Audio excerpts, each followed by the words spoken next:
así que buenos días. Bueno, hoy día nos compete terminar esta cátedra número 3, que es sobre las bases y las teorías del control motor. Ya en la clase previa habíamos hablado qué era el control motor, qué era la kinesiología, cuál era la relación entre el control motor y la kinesiología. Habíamos hablado de lo que era una teoría, lo que era una ley, lo que era una hipótesis, lo que era un modelo. Habíamos visto el movimiento dentro de los componentes que posee, porque al final el movimiento nosotros lo podemos ver desde el ambiente, desde la tarea, desde el individuo que la realiza, y también la podíamos ver todavía más segmentaria o más pequeña en torno, por ejemplo, a componentes que tienen cada uno de esas partes del movimiento.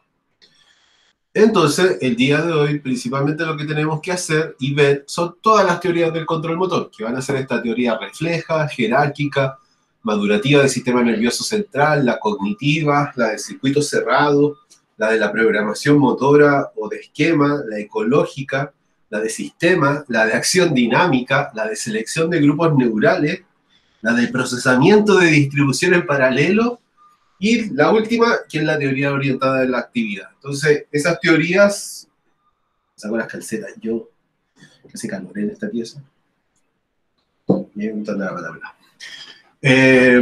Entonces, vamos a revisar todas estas teorías del control motor, una por una, y principalmente lo que tenemos que identificar de ella, que es un poquito una tarea que quizás... una tarea que, de hecho, el práctico que van a hacer en relación un poco en torno a esto, que es ver principalmente, bueno, la teoría, ver quién es el autor, que yo se lo voy a nombrar, quién es el autor de la teoría. Obviamente hay varios autores, pero siempre va a haber uno principal, como el impulsor. Y por el otro lado, cuáles son sus limitaciones, porque no todo, qué explica la teoría, cuáles son las limitaciones y cuáles son la implicancia clínica. Es decir, qué es lo que describe, cuál es el concepto que quiere un poco detallar, y eso lo van a hacer en una tarea que va a ser como resumir todas las teorías del control motor y que les va a servir como documento para la prueba que van a tener. Entonces vamos a partir con la refleja. Bueno, todo esto yo se los voy a subir en un material complementario porque lo tengan, porque en verdad todo esto en torno a las teorías del control motor te va a decir, pero ¿para qué tantas teorías? Si son teorías más encima. En verdad estas teorías están muy asociadas con algunas implicancias clínicas de evaluación y tratamiento de pacientes neurológicos. Entonces, en verdad es un tema súper importante si usted se quiere dedicar al aspecto de neuro, así como trabajar en la Teletón o en neurorehabilitación, adulto e infantil. Las teorías del control motor es como la base para poder entender algunos lineamientos de algunas técnicas terapéuticas. Entonces, la teoría refleja la impulsó un neurofisiólogo inglés llamado Sir Charles Sherrington. De hecho, él es el que escribió todo lo que está relacionado con los reflejos. Si usted estudia los reflejos, este autor siempre va a estar ahí expuesto.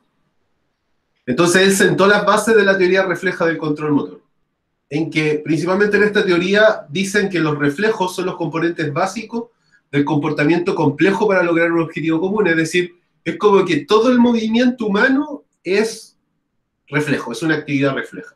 Que en verdad, para poder entenderlo como de una manera simple y básica, en verdad es así.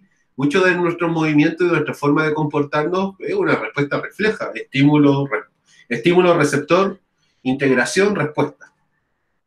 Entonces el estudio de los procesos, él estudió los procesos de organización básicos en la respuesta frente a estímulos, y de alguna manera por eso que él sentó las bases de esta teoría, porque estudió todo lo relacionado con el reflejo.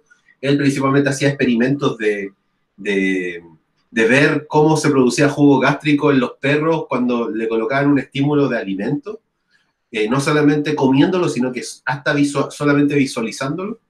Entonces estudió esta organización básica de la respuesta frente a un estímulo en animales, porque al fin y al cabo él entendía que el movimiento parte desde un estímulo, que en verdad es cierto, el movimiento tiene un circuito sensorio-motor, y en una primera etapa siempre va a haber un estímulo quizá que lo inicie.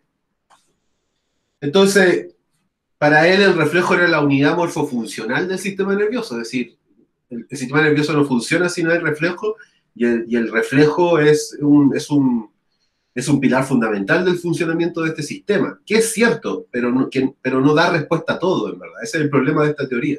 No podemos pensar que todo es reflejo, por eso que es una teoría y no se va a transformar en ley hasta que no se compruebe.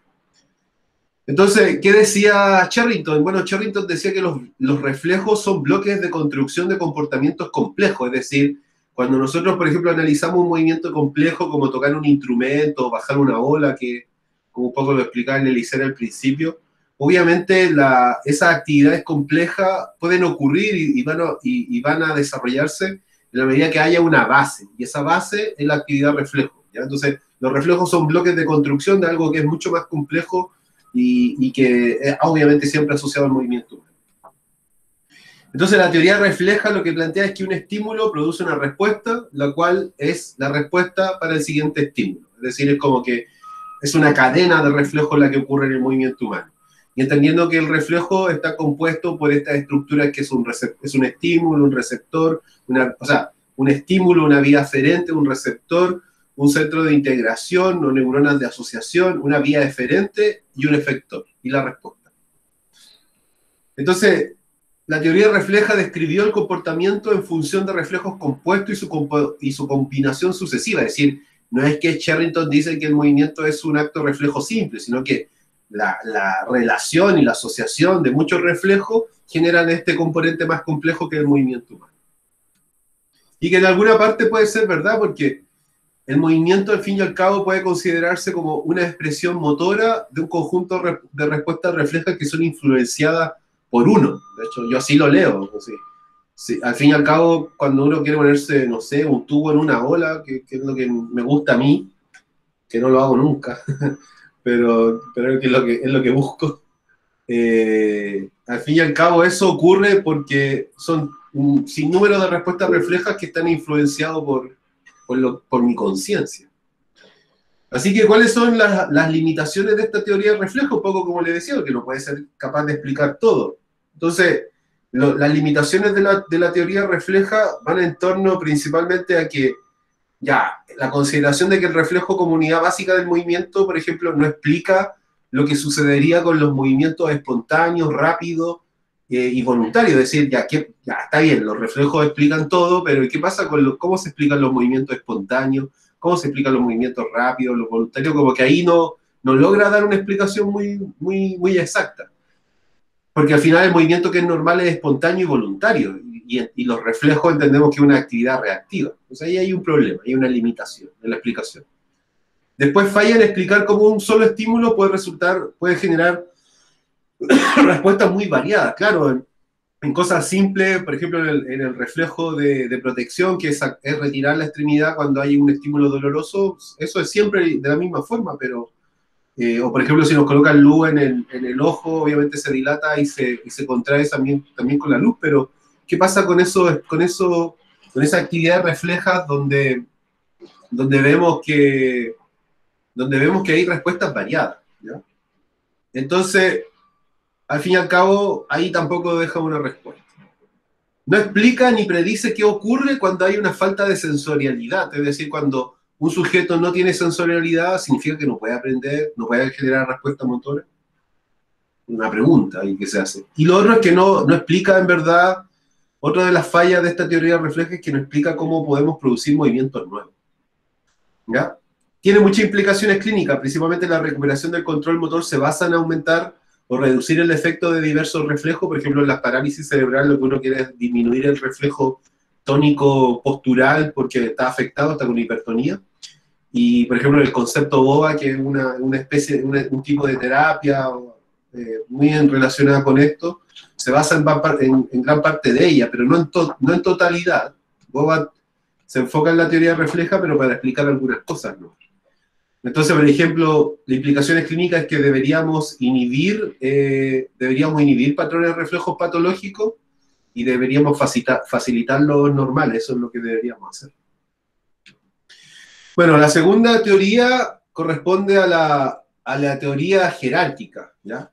La teoría jerárquica del control motor es una de las teorías más importantes dentro de todas estas teorías porque es la que mayormente se utiliza para dar la explicación de cómo funciona el sistema nervioso. La actividad la actividad del sistema nervioso es refleja en algún punto, pero depende del nivel de integración, es decir, a nivel de la médula espinal ocurren ciertas cosas, a nivel del tronco encefálico ocurren otras cosas, y a nivel del cerebro, del cerebelo, también ocurren diferentes cosas. Entonces, es como de lo más simple a lo más complejo, por eso que es jerárquico. Entonces, la teoría jerárquica del control motor la creó, la impulsó un autor llamado Hugh Lee Jackson, que principalmente él asoció los daños cerebrales de pacientes con algún signo clínico en particular y propuso que habían 3 niveles de organización, es decir, si el paciente tenía un daño en la médula espinal, sucedía una cosa, si el paciente tenía un daño del tronco encefálico, tenía otra manifestación clínica, y si el paciente tenía un daño a nivel del cerebro, la manifestación clínica era otra, ¿ya? Entonces, en base a esas 3 manifestaciones clínicas, él un poco creó y desarrolló estos 3 niveles de control motor o de organización del sistema nervioso. Entonces, esta teoría lo que hace es sostiene principalmente es que el sistema nervioso central se organiza de una forma jerárquica en un nivel inferior y un nivel superior. Nivel superior del cerebro, nivel inferior la médula espinal, y en áreas de asociación entre medio. Principalmente esas áreas de asociación van a estar a nivel como al medio, entre los ganglios basales, ¿ya? Esa es la zona que funciona así. Y habría un nivel espinales que tienen, y bueno, todos se organizan en distintas partes, ¿verdad? Eso es lo que dice ahí. Entonces, ¿por qué se llama jerárquica? Porque el nivel superior inhibe o controla el nivel inferior, es decir, la médula espinal cumple funciones, pero sobre él hay un tronco encefálico que genera funciones más complejas y tiene un control sobre la médula espinal. Y sobre el tronco encefálico hay otra estructura que es el cerebro que tiene control sobre las de más abajo, ¿ya? Entonces el nivel superior ejerce un control sobre el nivel inferior. Entonces hay una estricta verticalidad en la forma que tiene el sistema nervioso central, cerebro arriba, médula espinal abajo. Y donde la línea de control no se cruza, y la teoría jerárquica del control motor dice, nunca un nivel inferior va a controlar o va a ejercer un control sobre un superior. Nunca la médula espinal va a controlar al cerebro, ¿ya? Un poco en el funcionamiento que tiene. Entonces, se dice que hay 3 niveles y hay un nivel paralelo. Entonces, el nivel inferior vendría a ser la médula espinal, que principalmente tiene que ver con los reflejos, los movimientos involuntarios, el nivel jerárquico inferior, tiene que ver con la contracción muscular y el movimiento, y además tiene que ver con los receptores sensoriales, con el primer punto donde generamos la sensorialidad. Luego hay un nivel medio, que es el tronco encefálico, y que principalmente funcionalmente se relaciona con los movimientos básicos y la postura. Los movimientos más simples de nosotros y la postura. Y luego tenemos la corteza cerebral o área motora, que es donde planteamos, iniciamos el movimiento voluntario, y después hay un grupo paralelo que es como de asociación, que vendría a estar constituido por el cerebelo, los ganglios basales y el tálamo, y que tiene que ver con la integración sensorio-motora, es decir, esta asociación entre lo sensitivo y motor, y además el aprendizaje motor, ¿ya? Entonces, este es el modelo jerárquico de estructuración del sistema nervioso sensorio-motor con sus 4 niveles jerárquicos, o sus 3 niveles jerárquicos más un cuarto, que es paralelo. Entonces, el superior o la corteza, el medio o el tronco encefálico, el inferior y la médula espinal, y ese subsistema paralelo, o cuarto sistema llamado subsistema paralelo, que está constituido por el cerebelo, los ganglios basales y el tálamo.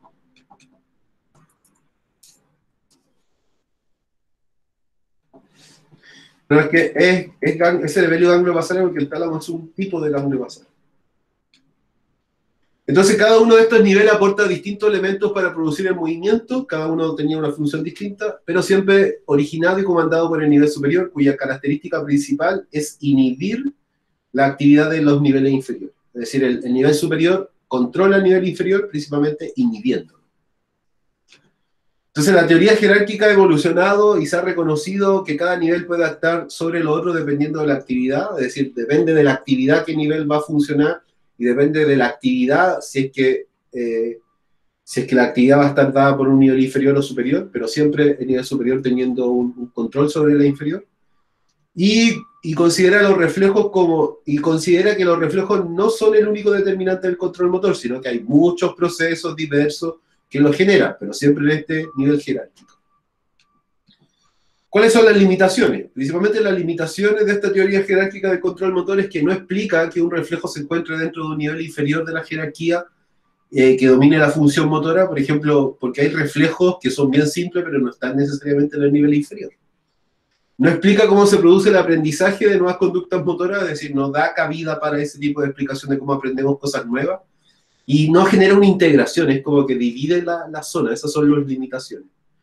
Las implicaciones clínicas es que basado en la teoría jerárquica del control motor se ha realizado el principal estudio, indicación clínica y médica de los pacientes, principalmente pacientes con deficiencia neurológica, y además el desarrollo de este nivel jerárquico del control motor permite poder predecir el nivel de maduración neural y la capacidad funcional que va a tener un paciente con un daño de esta estructura. Es decir, si el paciente tiene un daño medular, más o menos se sabe la clínica del paciente, si tiene un daño en el cerebro, en tal lóbulo también. Eso es como que ayuda mucho a mapear al sistema nervioso cuando hay una lesión. Vamos bien, ¿no? Se va entendiendo la materia, está, en verdad, con el cuadro último está un poco resumido y lo explica bien. Vamos bien, ¿no? Confirme, hable. Sí, profe. Ya. Entonces la que sigue ahora es la madurativa. No son muy largas, yo la intenté hacer concisa. Después en estos paper que está acá, está más explicado, más detallado. Se los voy a subir. Entonces, teoría madurativa. Bueno, la teoría madurativa fue creada en el año 1940 por un autor llamado Arnold Jensen y Mac Graham. Ellos desarrollaron el estudio del movimiento humano, pero más en una expresión psicológica, como en una expresión de la conducta humana. Y esa conducta humana, o sea, explicaron el movimiento humano en base a una conducta humana que estaba en torno a la maduración del sistema nervioso. Entonces, ellos atribuyeron que el desarrollo normal, el desarrollo motor normal, estaba dado principalmente por una corticalización del sistema nervioso central. Es decir, nosotros vamos generando habilidades motoras nuevas y habilidades motoras más complejas en la medida que comienza a funcionar más el cerebro que ese nivel inferior que podría ser de la teoría jerárquica. Entonces, la creciente corticalización del sistema nervioso central, que es el uso de la corteza del cerebro, produce la aparición de niveles superiores del control motor sobre los reflejos. Es decir, es como que en la medida que nosotros vamos desarrollándonos y se corticaliza más el movimiento, las actividades reflejas son inhibidas y vamos generando actividades más complejas. Entonces, la maduración del sistema nervioso central, como esto va creciendo y desarrollando, sería como el agente primario que explica el funcionamiento de esto y minimiza la influencia quizás de otros factores. Entonces, esto tiene mucho que ver con los hitos motores. Entonces, el niño, a la medida que va ocurriendo algo en el sistema nervioso central, van apareciendo los hitos motores. Como que el desarrollo del control motor está dado principalmente por el desarrollo del sistema nervioso central. Por eso se llama madurativa. Entonces, la teoría madurativa planteaba un poco 4 comportamientos. Los comportamientos que establecían era principalmente que había una conducta personal social, una conducta del lenguaje, una conducta adaptativa y una conducta en relación al desarrollo motor.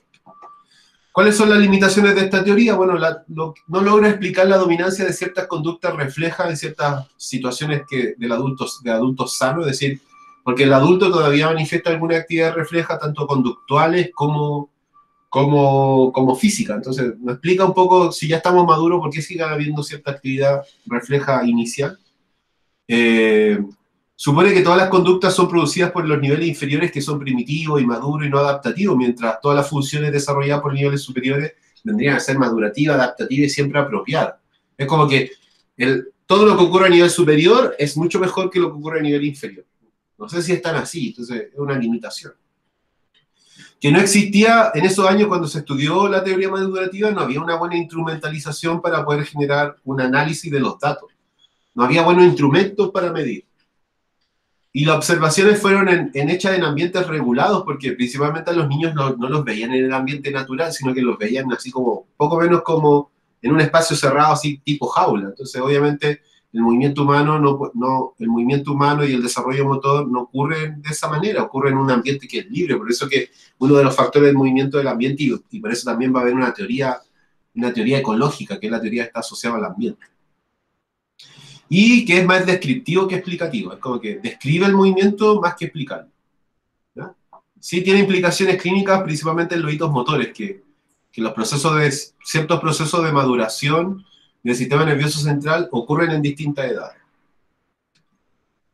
Luego está la teoría cognitiva, que es la cuarta. Bueno, la teoría cognitiva la creó un autor llamado Jean Piaget, creo que es francés, y una de las cosas bien importantes de Jean Piaget es que Piaget vivió en Chile, desarrolló gran parte de su estudio en la Universidad de Chile. Entonces, Jean Piaget decía que la capacidad de desarrollo del sistema motor estaba dado por un desarrollo cognitivo, es decir, las personas se van a mover más y mejor en la medida que haya un desarrollo cognitivo de ese sujeto. Obviamente, hay ciertas cosas que son muy positivas de esta teoría, pero va a tener, obviamente, implicaciones y limitaciones.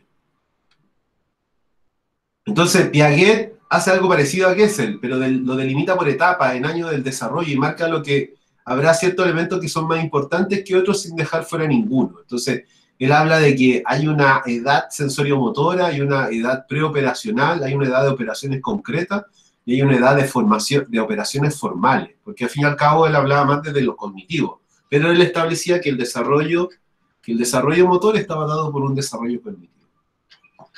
Entonces, ¿cuáles son las limitaciones? No explica un claro modelo de control de procesos del movimiento porque los describe, pero él más estudió lo cognitivo. Que las personas con mayor desarrollo cognitivo deberían tener más capacidades motoras y ustedes saben que no es así. Porque al fin y al cabo se ha descubierto que la inteligencia motriz es un tipo de inteligencia, separada de otras. Y que el objetivo de su estudio eran más las características del lenguaje, más que del movimiento. Entonces, pero sí, la implicación clínica que tiene es que, obviamente, quizás no desde un punto de vista muy así desarrollado y alto, sí existe una relación entre el desarrollo cognitivo y el desarrollo motor. Bueno, luego viene la teoría del circuito cerrado. La teoría del circuito cerrado fue escrita en el año 1971 por su impulsor, que es Jack Adams. Él es una de las primeras teorías que enfatizó sobre el aprendizaje motor, por eso su importancia. Entonces, él decía de que los procesos de aprendizaje motor y todos los procesos motores ocurrían al fin y al cabo en un feedback, en un circuito de retroalimentación. Un poco estímulo-respuesta, pero que era un circuito cerrado. Entonces, los movimientos se ajustan en la medida que vamos teniendo más experiencia perceptiva o sensitiva de estos estímulos. Entonces, él enfatiza que el control motor o el movimiento está relacionado fundamentalmente con la memoria, con esta experiencia. Y al fin y al cabo nosotros nos movemos en base a una comparación constante, a una repetición de un movimiento. Entonces, él plantea dos etapas en la ejecución del movimiento. Plantea que primero que había un diseño de memoria, que era como que se selecciona e inicia se selecciona en el cerebro una cosa que queremos hacer y lo desarrollamos esa acción, como por ejemplo conducir un balón. Y también hay un diseño perceptual, que es comparar lo que yo hago con lo que hacía antes. Es decir, es como un poco la capacidad que tiene el cuerpo de poder decir lo estoy haciendo bien o lo estoy haciendo mal para poder corregirlo. De hecho, esa es una de las diferencias entre un deportista, porque al final el deportista que es capaz de poder autocorregirse, obviamente va a tener un desarrollo más alto que aquel que necesita de un agente externo que lo esté corrigiendo. Entonces, ¿cuáles son las limitaciones de la teoría de circuito cerrado? Bueno, que la realización de cualquier movimiento nuevo ocuparía mucha capacidad de memoria y concentración, y en verdad eso no sucede así, pues hay gente que desarrolla el movimiento de manera casi instantánea. Le enseñan algo y lo hace al tiro, y no había una memoria detrás.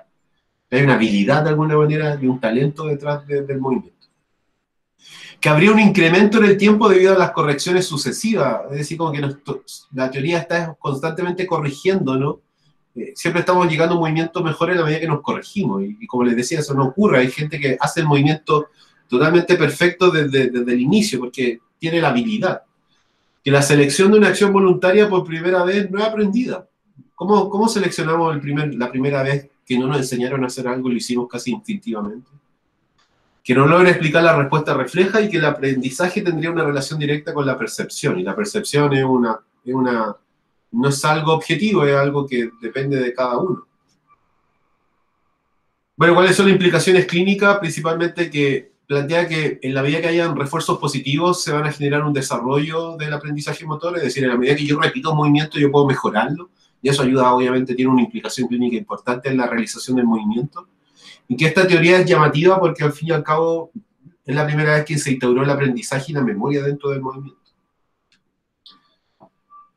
Luego tenemos la teoría de la programación motora o de esquemas. Bueno, ¿qué plantea esta teoría? Bueno, es una de las teorías más actuales acerca del control motor, que se aleja de estas ideas reactivas como de estímulo-respuesta y empieza más a explorar la fisiología en torno a las acciones, en vez de las reacciones. Interesante, porque al final dejemos de pensar en el reflejo y metámonos más en las acciones, no en las reacciones. Entonces, el autor de esta teoría de programación motora se llama Richard Smith. Tiene unos libros que se llaman Control Motor y Aprendizaje. Tiene unos libros ahí. Yo los tengo descargados, pero en verdad no los he leído. Entonces, esta teoría creada por Richard Smith, que principalmente estudió aves y gatos, se dio cuenta que no todos los movimientos eran un proceso de retroalimentación, eran un proceso de retroalimentación. Él se fijó que muchos movimientos estaban en torno a esquemas que estaban incorporados desde antes y también desde la acción espontánea. Entonces, él planteó que poseemos esquemas incorporados de movimiento, es decir, nosotros ya venimos con un paquete de movimientos listo, es como que usted nació y usted tiene que saber caminar, tiene que saber correr, tiene que saber saltar, tiene que hacer ciertas cosas que vienen un poco en el material genético. Y que son capaces de realizar en la medida que haya ausencia de acciones reflejas. Así un poco él lo justificó a través de estos experimentos en aves y gatos.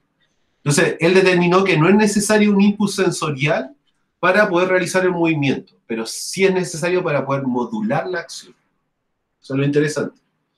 Entonces, se puede obtener una respuesta motora determinada por un estímulo sensorial, como por un proceso central en la ausencia de un estímulo aferente. Es decir, podemos realizar una acción frente a la ausencia de un estímulo aferente. Podemos hacer movimiento sin sensorialidad, es lo que él planteaba, a través de algo que él llamó como patrón motor central. Entonces él incluyó este término que era programa motor y que era un concepto que era usado para poder describir las acciones hechas por niveles superiores, cómo se ejecutaba ese programa superior y cómo era la representación de la acción deseada. Un poco estableció de qué tipo de movimiento eran los normales y cuándo eran disfuncionales desde este sistema nervioso central.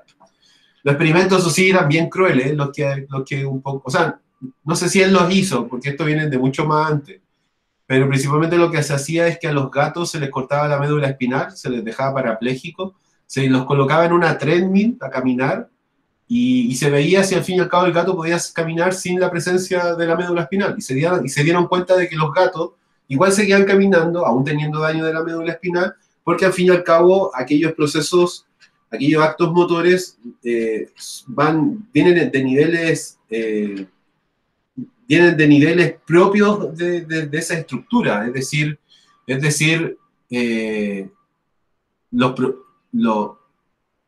la médula espinal no solamente hay actividad refleja, sino que existen programas motores que nosotros poseemos. Por ejemplo, la marcha está recontraestudiado que no es algo cerebral, cortical. Obviamente tiene una modulación a nivel cortical y cerebral, pero es una actividad que se realiza desde la médula. Usted cuando camina no va pensando de manera voluntaria, voy a dar un paso, dos, tres, para llegar a tal lado. Usted camina nomás, y camina casi inconsciente, y es principalmente porque es una actividad que está en la médula. Entonces, a los gatos se le dañaba la médula espinal, se le dejaba parapléjico, y se dieron cuenta que igual seguían caminando.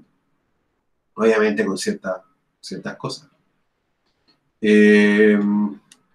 Entonces, esta teoría de programación motora principalmente introdujo el concepto de los patrones generales centrales, es decir, que existen zonas de la médula espinal o de los niveles inferiores donde hay respuestas motoras que son complejas dentro de la integración, y por ejemplo, como el caso de caminar, correr, las actividades motoras un poco más complejas, pero que son como la base de nuestro arsenal de movimiento. ¿Cuáles son las limitaciones de esta teoría? Bueno, el concepto de programa motor no considera el sistema nervioso central deba tener las variables musculoesqueléticas ambientales, es decir, el estudio solamente está enfocado al sistema nervioso, pero no a las características de los músculos o a las características ambientales, ¿ya? Entonces, porque ustedes saben muy bien que las respuestas corporales, si los cambiamos el ambiente, van a ser distintas. No es lo mismo correr en la arena que correr en el pasto y que correr en el asfalto, ¿ya? Entonces, va un poco en torno a eso. Eso no da explicación. Y lo otro, la otra limitación es que el programa motor no puede ser determinante por sí solo de la acción, deben haber otros factores, no puede ser todo un programa motor. Nosotros nacimos con un programa y tenemos que desarrollar la actividad. Es mucho más complejo que eso. Entonces, las implicaciones clínicas es que pone de relieve la capacidad de reaprender patrones de acción correctos ante trastornos de niveles superiores, es decir, habla un poco de que podemos reestructurar el movimiento, eso es una importancia clínica importante, y que el objetivo terapéutico debe más enfocarse en la recuperación de movimientos claves antes de los más funcionales, es decir, como primero crear la base de movimientos antes de crear los funcionales, que va a estar en torno a la mirada que tiene uno de verdad de la rehabilitación neurológica.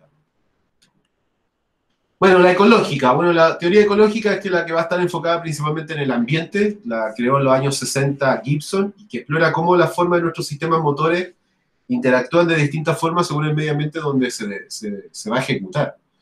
Entonces, la investigación se centró en cómo detectamos la información del entorno pertinente en nuestras acciones y cómo la utilizamos para poder controlar nuestros movimientos. Entonces, principalmente el individuo explora de manera activa su entorno, en el cual a través de esa misma actividad que hace el individuo, genera una orientación hacia esa acción. Es decir, porque al fin y al cabo nosotros nos movemos un poco en torno a o sea, el movimiento tiene un componente que es el ambiente, y acá esta teoría ecológica le da un énfasis a ese ambiente.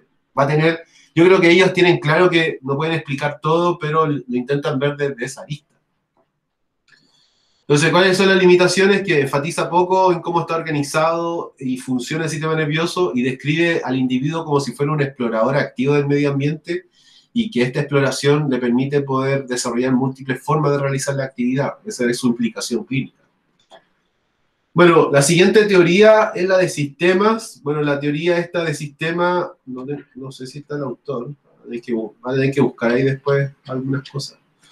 Bueno, esta teoría explica que no se puede entender el control neural del movimiento sin entender las características de los sistemas que la mueven. Es como, le da un énfasis un poco a la estructura más que a la función. Afirma que los movimientos no son dirigidos ni central ni periféricamente, sino que emergen de la interacción de todos los sistemas. Ven un poco al cuerpo humano como todo un complejo estructural que hace todo. Se considera el cuerpo más como un sistema mecánico que está sujeto a fuerza externa como es la gravedad y fuerzas internas como puede ser el movimiento de la sangre. Y ellos dicen que un mismo comando central puede en verdad ocasionar distintos movimientos muy dispares, porque al fin y al cabo el movimiento ocurre por la interacción de estos agentes externos, que son las fuerzas externas, y estos agentes internos o inerciales propios del cuerpo. Entonces, la teoría de los sistemas intenta explicar cómo afectan las condiciones iniciales a la característica del movimiento. Un poco quieren ver cómo estas fuerzas externas influyen en el movimiento, en esa relación que deben haber entre ambos componentes. Entonces, principalmente una de las cosas buenas de la teoría del sistema es que predice el comportamiento real mucho mejor que las otras teorías precedentes, porque le da como una mirada más cuantitativa al movimiento, cómo el movimiento se ve afectado por la fuerza de gravedad o por la inercia. Entonces, las limitaciones es que no considera la interacción del organismo con el ambiente, desde lo que era la teoría ecológica, y sugiere pero la implicación clínica es que sugiere que la evaluación y el tratamiento deben enfocarse no solamente en las deficiencias de los sistemas particulares del control motor, sino que cómo interactúan esto con el sistema músculo-esquelético, en lo que es la generación de palancas, torque, etcétera, etcétera. Bueno, la siguiente es la teoría de acción dinámica. Son varias, yo sé que es harto, por eso les tengo que dar una tarea para que lo puedan resumir. La teoría de la acción dinámica dice acá que el estudio de las sinergias surge en base a cómo la persona observa el ambiente donde se mueve, cuál es la perspectiva de movimiento que tienen los sujetos. Entonces, considera que el principio de autoorganización afirma que cuando un sistema de partes individuales se une, su elemento se comporta colectivamente de una forma ordenada, no siendo necesario un centro superior que envíe las instrucciones para lograr esa acción coordinada. Es decir, es como la misma acción y los mismos componentes que forman parte de esa acción son los que se organizan o autoorganizan para poder desarrollar la actividad sin necesariamente tener un control de nivel superior. Entonces propone que el movimiento surge como resultado de elementos que interactúan sin la necesidad de programas motores, y esta acción dinámica trata de encontrar descripciones más matemáticas en cómo describir el movimiento, y hablan de que el comportamiento de los sujetos no es de forma lineal, es decir, no es siempre la misma. y que, y que el movimiento ocurre dentro de algunos parámetros, y cuando esos parámetros se alteran o entran en valores críticos, obviamente el sistema está entrando en una disfunción, ¿ya? Entonces, a través de formulaciones matemáticas sería posible poder predecir la forma en cómo el sistema interactúa, y la perspectiva de la acción dinámica reduce la importancia de las nociones de comandos provenientes del sistema nervioso central y más habla de esta interacción entre los elementos que constituyen a la acción. Tienen limitaciones, como todas. Bueno, supone que la relación entre el sistema físico del sujeto y el ambiente no lo está como ahí ordenado y poco menos está estructurado desde una base, y obviamente eso no es así, mirada desde las otras teorías, pero tiene una implicación clínica en torno a que la alteración en el comportamiento motor a menudo puede ser explicada en función de principios físicos, es decir, de una mirada más cuantitativa del movimiento. Es decir, en la medida que comprendemos lo que es en la medida de lo que conocemos en torno a la gravedad, a la inercia, la fuerza y el torque, podemos explicar cómo ocurre el movimiento humano. El problema de la mecánica en torno al estudio del movimiento humano es que las bases de la mecánica están instauradas en movimientos que eran inertes y en movimientos que no tenían voluntariedad. Entonces, por eso que la biomecánica es un estudio que al fin y al cabo en este último tiempo ha desarrollado mucha información, porque en torno a elementos y a seres vivos que se mueven. Recuerden que el movimiento no ocurre solamente por una acción, al final ocurre por una voluntariedad, por una intención de nosotros de querer hacerlo. Entonces, como todo, tiene limitaciones y va a tener algunas implicaciones clínicas. Bueno, luego tenemos la teoría del procesamiento en distribución paralelo, y ya sería la penúltima. Bueno, esta principalmente describe la forma en que el sistema nervioso procesa la información para poder actuar. El sistema nervioso operaría tanto mediante procesos en serie, y no como una vía única, es decir, la información ingresa al sistema, pero no va solamente por una vía, sino que va por varias, y todas estas integran y se asocian para poder generar la acción. Entonces, el supuesto fundamental es que el cerebro es el ordenador con células que interactúan en diversas formas, y las redes neuronales serían los sistemas computacionales esenciales de esta estructura que es el cerebro. Entonces, la estrategia del desarrollo de este tipo de teorías, principalmente a través de modelos matemáticos simplificados de sistemas cerebrales, y así un poco se intenta de describir a través de un cálculo cuál es la respuesta habitual frente a un estímulo en el organismo. ¿Ya? Principalmente todas estas últimas teorías ven un poco al sistema nervioso como un software, ¿ya? Y lo intentan explicar desde esa forma, pero yo creo que va mucho más allá de eso. Se puede explicar de esa manera, pero al final, por eso que son teorías, no son leyes, porque el sistema funciona de una manera mucho más compleja. Yo creo que en una integración de todas estas teorías. Pero principalmente se trata de explicar esta última a través de modelos matemáticos. Entonces, estos modelos matemáticos consisten principalmente como en circuitos neuronales o modelos de circuitos neuronales, y se ve cómo se afecta de manera positiva y negativa frente a una cierta magnitud, frente a un estímulo. ¿Ya? Entonces, la eficiencia del desempeño del sistema nervioso central desde esta manera va a depender al fin y al cabo de la cantidad de conexiones de salida y de fortalezas que tienen en este sistema. ¿Cuáles son las limitaciones de esta teoría de procesamiento paralelo? Es que los modelos están basados en una teoría de un procesamiento de información durante un desempeño y aprendizaje. Es como muy limitada, solamente ve ese aspecto. Descarta los reflejos, descarta el ambiente, etcétera, etcétera. Bueno, clínicamente se puede utilizar este modelo para poder predecir algunas lesiones del sistema nervioso central. Hay tal problema en tal lado, cuál es la manifestación clínica. Y principalmente se ha indicado que el cerebro de los sistemas son altamente redundantes, es decir, son capaces de operar una pérdida de ejecución similar a la magnitud del daño. Yo puedo tener un cerebro muy dañado, con una parte muy importante de ella no funcionando, pero el resto puede seguir funcionando como en su ejecución casi normal. Bueno, y la última, que es la orientada a la actividad, y con esto la dejo libre, la escribió Green, y él principalmente indicó la necesidad de una teoría, más que decir, ahí esta es la teoría que explica el control motor. Él indicó la necesidad de una teoría que explicase cómo los circuitos neuronales operaban para lograr una acción, pero creando una imagen a través de la generación de una imagen coherente de ese sistema. Entonces, el método orientado a la actividad se apoya en el reconocimiento de que el objetivo del control motor es el dominio del movimiento para realizar una acción particular, y no efectuar el movimiento solamente por el hecho de mover. Nosotros nos queremos mover para conseguir algo, pero además nos queremos mover de la manera más eficiente y de la más correcta, que ocurre tampoco de tal manera, de tal magnitud. Entonces el control motor del movimiento se organizaría alrededor de comportamientos funcionales dirigidos a objetivos, así es como lo plantea. Entonces, ¿cuáles son las limitaciones? Que no informa cuáles son las actividades fundamentales que deben haber en el sistema nervioso central, es como deja de lado un poco estas bases estructurales que deben haber en el sistema, pero sí señala que la recuperación del control motor debe un poco enfocarse en un aspecto más funcional. Eso es como lo importante. Tenemos Kahoot el día de hoy. No sé, vamos a ver qué hay de esto antiguo. Eliseo, puede ser tu oportunidad de ganar. Ah, sí, son 5 preguntas. Play, teach, clásico.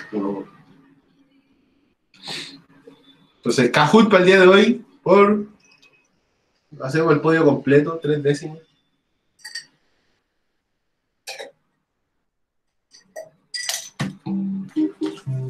Código 9919790.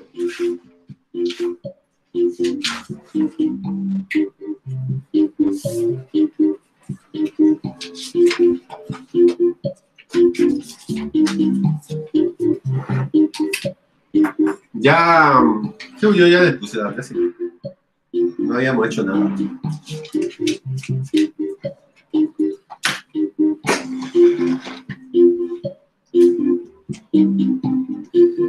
Suri, venga.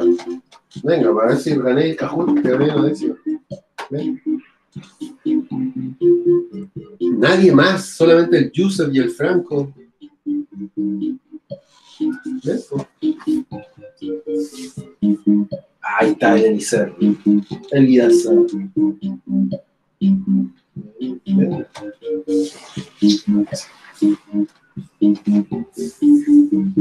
Oye, yo fui a jugar a la pelota, me duele la vida, me duele el alma, chiquilla. Yo jugaba hace rato. En todos los figurales. Invita a jugar, profe. Show partido.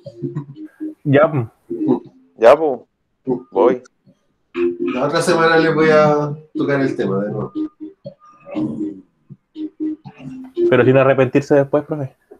Sí, no sin arrepentirse. Me hago un equipo ahí con los chiquillos del skate. No, pues profe, ya al profe Marcelo. No, voy pillando el tiro, no me gusta perder.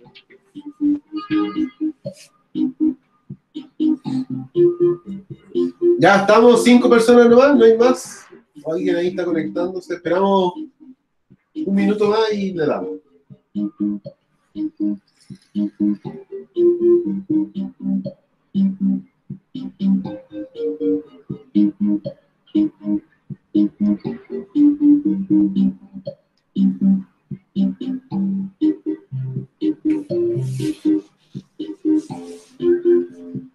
Ya, partimos. Se cayó justo uno.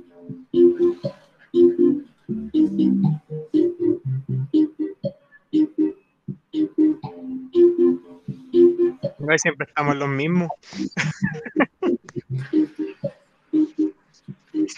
Ya, le damos nomás.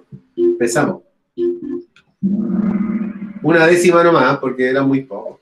Una décima nomás para Ah, no, pues sí, ya dijo podio. Ya, podio. ¿Cuál es el orden jerárquico? Correcto.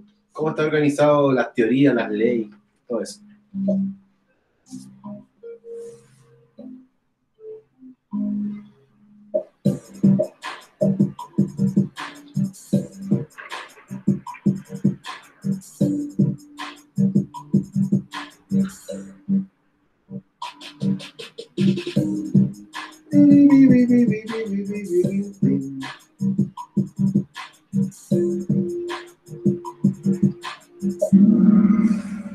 ¿Cómo se organiza? Bueno, la organización es hipótesis, modelo, teoría, ley.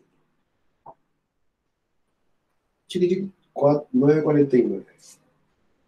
Vamos con la siguiente. Oye, este perro tiene trabajo. Miedoso, miedoso. ¿Cuál de las teorías corresponde a Sir Charles Charrington?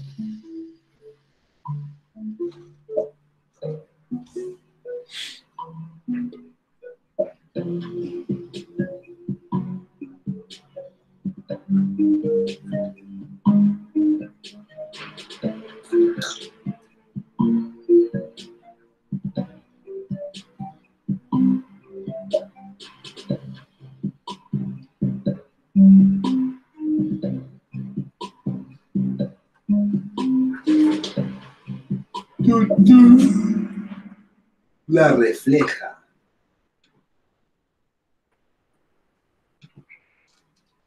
Pregunta número 3. ¿Cuál es una limitación de la teoría de programación motora o de esquemas? La programación motora era la de este gringo que tenía los libros en inglés, aprendizaje motor.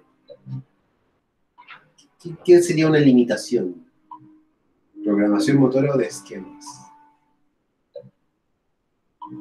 Ah, no mate.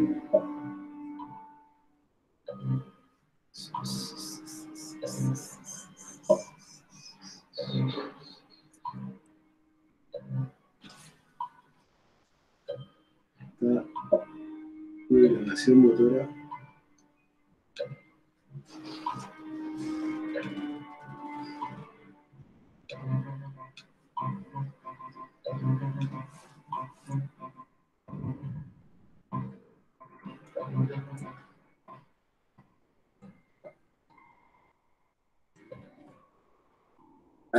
Era la del gato. ¿Qué pasaría, una limitación, qué pasaría con ausencia de patrones descendentes del cerebro? Solamente en Joseph. Pregunta 4 de 5. ¿Quién es el autor de la teoría ecológica? ¿Quién es ese caballero que está ahí? Tin, tin, tin. Bibiribibibim. Bibiribibibim. Bibiribibibim. Bibiribibibim. Pim, pim, pim, pim, pim, pim, pim, pim, pim, pim.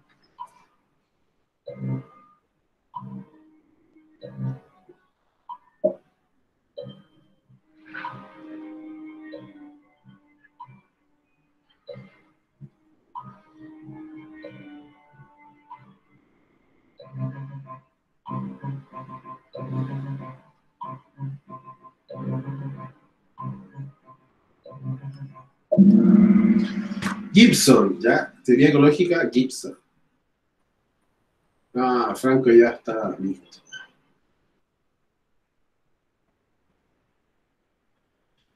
¿Cuál no es una limitación de la teoría jerárquica del control motor de Hewlett-Jackson?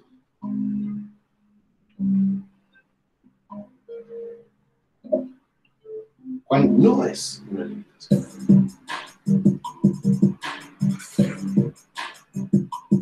Me cargan las preguntas como en negación, de eso hay que corregirlo en este quiz, ¿no? ¿Cuál no es? ¿Cuáles son? ¿Cómo considerar el reflejo?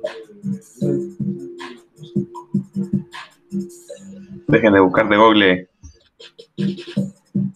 Se están demorando mucho, profe, están buscando. Sí, no son rápidos ahí. Ya es que no hay una causalidad. Esa, ¿cuál no es una limitación? Bueno, todas las otras son limitaciones.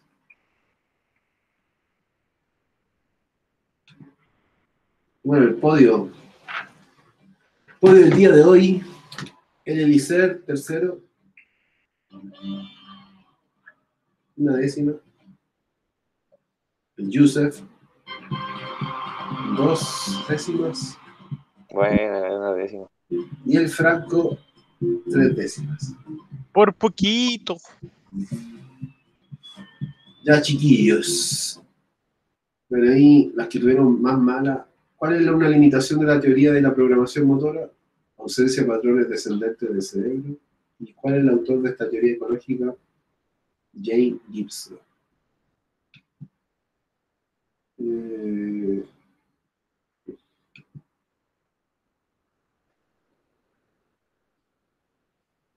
Vamos a editarla al tiro esto. Las preguntas.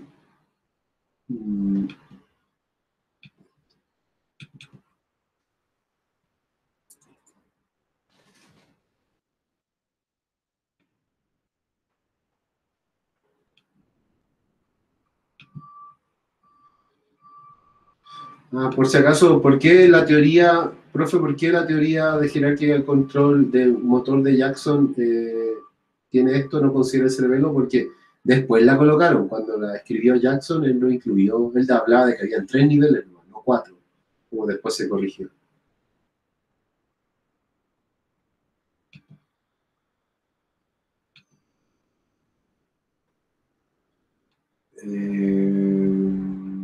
Ya.